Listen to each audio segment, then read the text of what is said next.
Hello everyone, welcome back to my channel.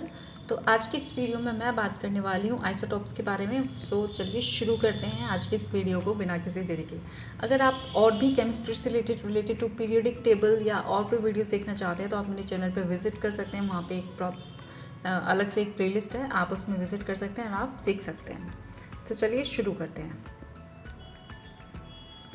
तो आज की इस वीडियो में मैं बात करने वाली हूँ आइसोटोप्स क्या होते हैं। एग्जाम्पल्स के साथ में हम इसको देखेंगे और सीखेंगे एंड इसके साथ में हम बात करेंगे इसके रिलेटिव एटॉमिक मास की, मतलब उसे हम किस तरीके से कैलकुलेट कर सकते हैं। सो इन तीनों चीज़ों को आज की इस वीडियो में हम देखेंगे।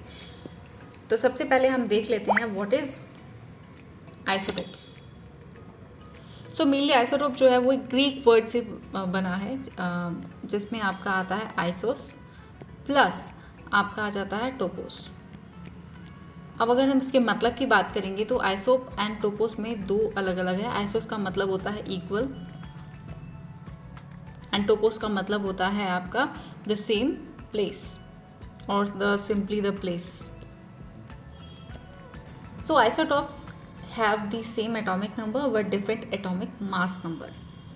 Okay, that means they have the same number of the protons but the different number of the neutrons. So basically the total number of the proton present in the atomic nucleus is known as the atomic number.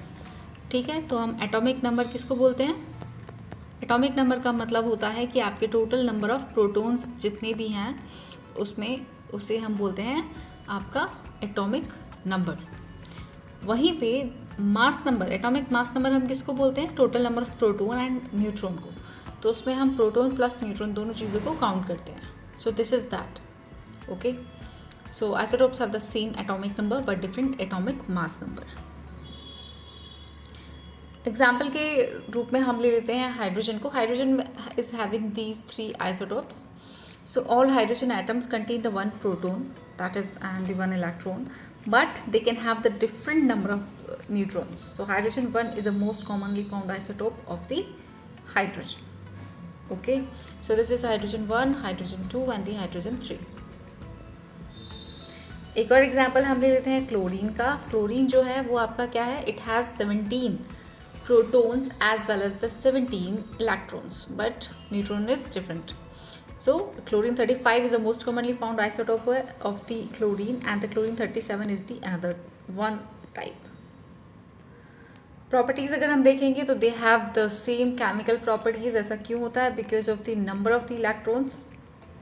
इनकी chemical properties same रहेंगी and isotopes have the same number of electrons in their atom. अब बात कर लेते हैं हम relative atomic mass की। इसे हम किस तरीके से कैलकुलेट करते हैं? Suppose copper is having the two isotopes. तो कॉपर 63 जो है उसमें 69% कॉपर है एंड कॉपर 65 में 31% कॉपर है। तो अगर हमें इसका रिलेटिव एटॉमिक मास अगर पता करना है टू 1 डेसिमल प्लेस तो हम क्या करेंगे? हम सिंपली कॉपर 63 को 69 से मल्टीप्लाई कर देंगे एंड देन हम एडिशन करेंगे किसका?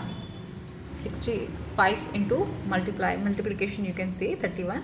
तो हमें जो आंसर आएगा that is 6362।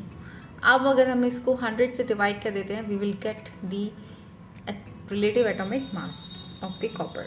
So this is 63.6।